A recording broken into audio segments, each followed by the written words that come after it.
Hello and welcome everybody to the 5th episode in our ESM podcast series, brought to you in collaboration by Chief and UnlimitIT. I'd like to, joining us once again today is Dewald du Plessis and Chris Versace, co-founders of UnlimitIT. And we have a special guest, someone who has extensive knowledge and experience of the ESM environment, being the ICT head for a large JSE-listed manufacturing organization, Cian Boshoff. So, Cian, thank you for joining us and making time to come and chat to us today. And Cian, I understand, over and above being an avid rugby fan and supporter of the Blue Bulls, you actually have a background in professional boxing. And I would imagine when you started your journey back in around about 2005, where you partnered up with Dewald and Chris to start embarking on your ESM journey, that those skills might have come in quite handy and something that was useful, particularly in an environment where I think, a vertical industry that perhaps, service management and the ESM platform is not something that perhaps has the same impetus or degree of priority that it might have in another organization.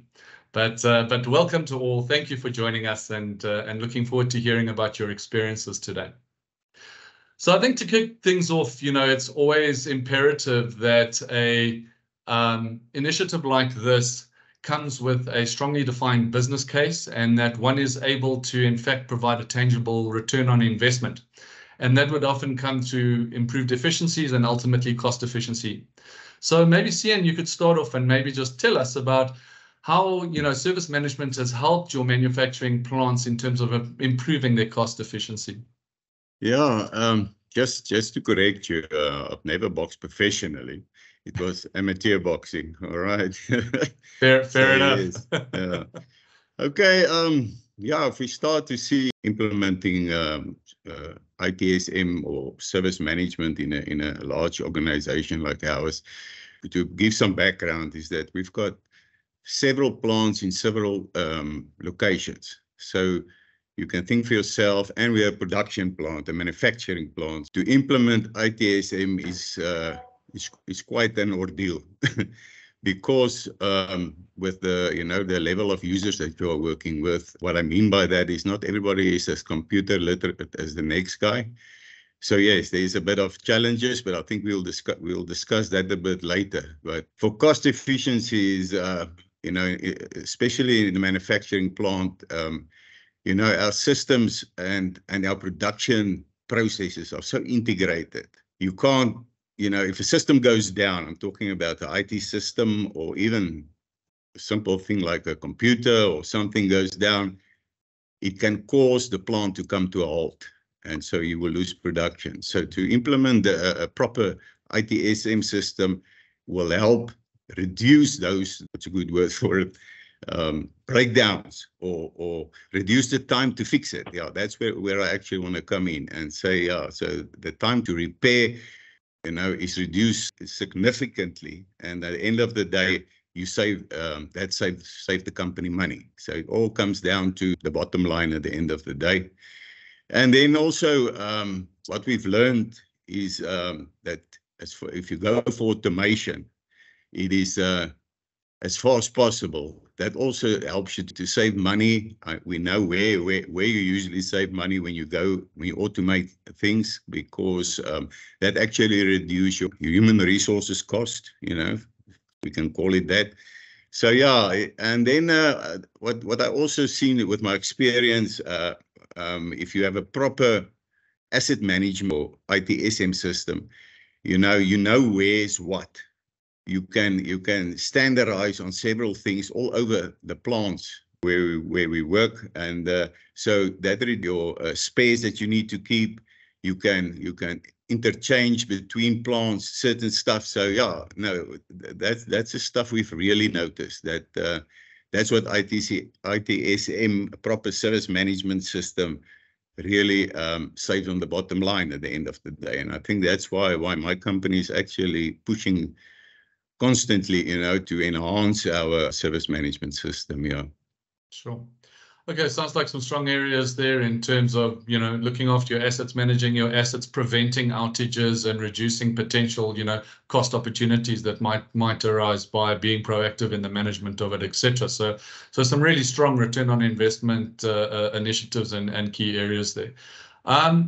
You mentioned the challenges that were faced, and perhaps particularly around, the manufacturing environment and your personal experience over the years. You could elaborate a little bit more. What were some of those really big challenges that perhaps you can share with the audience today? Okay, I think one of the main challenges was to try and implement a system or a service management system that's easy to use, like I've said. So, like in manufacturing areas, like I've mentioned before, there's people that only do a little bit into the ITC environment, and then there's people that work all day on it. So your people that's going to use the system to computer literacy is not the same. So that could be quite a big thing. That was one of the main things we've battled with. But what I've seen now, during the years, is that more and more people, as new people come, or join the company, they're a little bit more computer literate. You can see they studied this stuff at school. But when we initially did this, and we started with it in 2006, and then it was still a lot of people that didn't even know where to put a computer on, that kind of thing. So that's the battle you have with that. So that was quite tough. Always look at trying to automate stuff, and automation is a thing that over the years has become more acceptable. Years back, it was always an issue because you had a lot of people that didn't want it because they know the impact of automation on the environment. That was some issue. And the other thing is also usually a small group that must implement this new service management system to a big company or a lot of users, and the main thing that we also experienced that was very difficult was you must keep all the people involved. Your communication must be very good, when you start rolling out. And the other one is change management. Is a very important point, when you do anything, because without proper change management, your plans, all the new things you want to roll out and make it better just doesn't work at the end of the day, because people will start using it, and from my experience, they will walk away from it if you don't if you don't govern it all the time. Yeah. So that's mostly those kind of things, and then. The last one here is what's very difficult was also become a lot of different people that must suddenly come on board to make this work.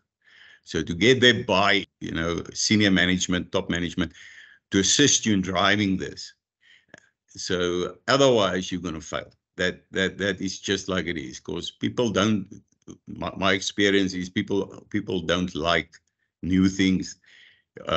They like to use what they are used to, so they will go back to a Excel spreadsheet if a system isn't working and write stuff down, something on a cigarette box or something like that. That's what they will do. That's how it works. So you need management's input. So that's what I've also learned. Yeah. So I think, if I try to summarize what you're saying, I'm hearing people, and people are the big challenges behind this. Okay. Yeah. And I guess part of the motivation for looking to collaborate with a partner, as you embark on this journey, is to look at bringing into the environment some best practices from other organizations and or similar organizations that have perhaps walked this journey before. And in turn, perhaps I can open, the question up to the full panel if Dewald or Chris would also like to contribute. But what are some of the sort of best practices that you either implemented or learned as you went through this journey, as you mentioned, starting back in 2006, that again you could share with people listening today that would either help them to avoid those pitfalls or just to be aware of what they're in for, and really how challenging this is? Then it's that it's not it's not simple and straightforward. Thank you, John. Yeah, if I maybe can come in here, and I'd just like to note it's been such a privilege to work with individual like Cian with a very strong management background and insight into organizations. And I think he kind of echoed it very nicely. Between people, process, and technology, those are the takeaways. And over complex type processes do kind of don't help you along your journey. Try and leverage technology out there. Cian and the organization have spent a huge amount of time and effort into integration, automation within processes and different systems. And so getting adoption, it's I think something which Cian has been exceptional at is driving the adoption within the organization. And you need a very strong leader like typically like Cian in that position to make it work. Yeah. Okay, interesting. I'm hearing a recurring thing come up quite a lot, which is around automation specifically. And I think, emerging technologies, disruptive technologies are something that are always topical and have been for a long time, but perhaps never so much as they are today, or they're becoming more and more prolific in our everyday lives, in both obviously business and in fact our personal lives. But from specifically a manufacturing perspective and a manufacturing plant environment, what are some of the key emerging trends that you think, again, are important in consideration around the service management environment? If I can come in here from my side, is yes, we don't, due to the way our industry is, we are very conservative with new emerging technologies, but I know of a few out there that like artificial intelligence is nowadays the buzzword, and there's some, you get some good feedback on it and you get some bad feedback on it, because I know one of my friends that works at the university told me now they've picked up now that students let some robotic artificial intelligence thing write essays for them, and then they now they have to develop a thing to catch these people out. So that's why I say it's not always a good thing, but I think in a service management area it could be tremendous. That's where, especially with self-help, so that will also have a very good impact on your bottom line again. If you can expand your knowledge base where people are where issues can be resolved, people can help themselves much better. Because nowadays, if I read it right, like I said, this thing could have a huge impact at the end of the day in supporting service management. Okay, and then Chris, I think you will come in here, but I'm just telling the stuff that I'm aware of. And then, of course, machine learning, especially in our level 1, level 2 environments. Computers drive processes and so on, where machine learning can be a big thing, Internet of Things, that kind of thing. So, I'm looking at those things and thinking about them, but I know Dewald and them will drive me in the right direction at the end of the day. Because like I said, it's not technology. I love it, but it must be fit for work. Otherwise, you waste your time.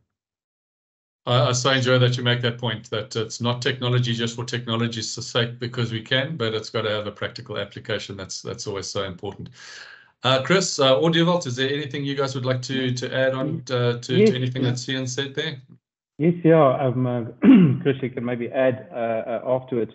The biggest advantage, I believe, and Cian of them have gained from integration and from an integration perspective, is start to create a holistic picture from your landscape. It assists so much better to provide proper support if you actually have a holistic, integrated view of your systems and your organization. It does a couple of things. One, you understand the impact of certain stuff when you need to go into a support mode, and it helps drive down efficiencies with, there's a big directive in most large organizations these days is to do more with less. And I think, that is not necessarily getting rid of people, but actually to do more with what you've got. Chris, you maybe want to add?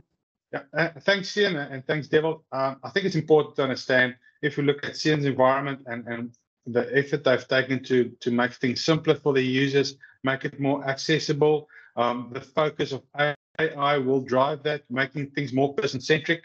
The integration work, the quality of data, specifically looking at asset management and having that total end-to-end landscape view of a person, an employee, drives employees, the employee's experience of the perception of what's happening on the service environment, allowing CN and his team to provide a more effective and more efficient service at the end of the day. So definitely AI. One thing that I think would potentially going forward also have a better impact or a significant impact onto CN's environment might be mobility, mobile clients. They've got all these, CN mentioned previously, all these plants, having a guy in a plant that quickly wants to check something up on the system, seeing what it can do, maybe that could have a potential impact on it. Specifically looking at change management, so we're going to do something in the environment, having the ability to quickly on my mobile device go and see what's going to happen and what the potential impact is. These are some of the things that potentially could have a net effect or potential big impact on CN and his environment, to be beneficial. Yeah, that's my thoughts. It's just another one I want to name that we've already implemented, as you are aware, is robotics. Yeah. That's also working well for us, especially the one we've implemented a while back with. I think, Chris, you assisted us with that to make certain processes. How can I say? Without any human, it stops error, that kind of thing, and it gets done. I'm very human orientated or people orientated, customer orientated. So yes, I love people, but we make mistakes, and that also causes unnecessary downtime, that kind of thing. And I think robotics is also a thing that we can actually expand quite a lot, yeah. In our environment at this stage. Yeah. I can maybe just quickly add on that, John. So one of our previous pods, we spoke about certain areas in certain organizations which kind of gets neglected from a service management perspective. And, CN and them have spent a lot of time to pull the HR environment much closer to enterprise service management. They've shown a huge amount of savings by utilizing robotics within the HR onboarding and offboarding processes. The amount of efficiencies and controls they've built in, I believe, saved the organization hundreds of thousands of rands, ensuring that compliancy with regards to industry requirements on health and safety. Those things are applicable during onboarding and offboarding, and it immensely helped the organization a lot. As we work with CN and his team, there is so much more hidden gems, especially like HR, that we are uncovering on a day-to-day fashion. It's just, making sure that we've got the time and identify that right candidates, as David has previously said, choose the right ones, choose the ones that's got the most value. So yeah, it's just a time thing to try and identify all those nice candidates. So I think that's what I was going to say. I'm hearing coming through. If I run through some of the the topics that we've discussed today, is first of all, there does clearly seem to be a definitive business case and a lot of opportunity for improved efficiencies and savings, and not just on your core functionalities and processes within a manufacturing environment, but in some of the supporting functions like HR or maybe in finance and other areas of the business. I'm also hearing that, it's not simple. It's a challenging environment, and people does seem to come up as one of the key factors in those challenges and in overcoming those challenges, both by getting senior leadership's buy-in and also understanding the different levels of capability and technology experience or computer literacy across your users, that these are some key factors. That there's definitely a place for disruptive and modern technologies, robotics, robotic process automation, artificial intelligence. And these things shouldn't be feared or seen as things that are perhaps going to erode the human environment, but rather elevate their positions and their function and take away some of the more mundane and repetitive activities where there are potential for error because they are mundane and repetitive by nature, and allow people to do more interesting and challenging things within the organization. And I really wanted to just ask in closing if anyone felt there was anything else from a technology perspective that you would be important to share with the viewers and listeners today around the manufacturing environment specifically, where technology can make a difference. Although I've got to say, I think you've covered off just about all of it. Is there anything in closing anyone would like to just add over and above what we've mentioned today already? I think if I can just come in here as a last thing is that when you climb on or start with this journey of implementing ESM in a manufacturing environment, make sure you have a good partner that understand what you want.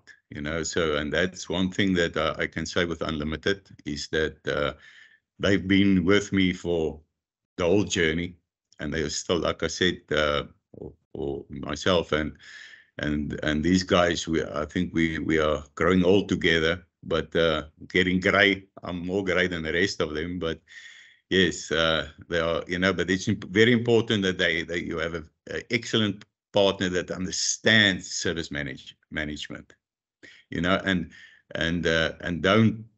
don't make life difficult for you, because in the manufacturing you have to adopt all the time with your the way you do things, the way things are done.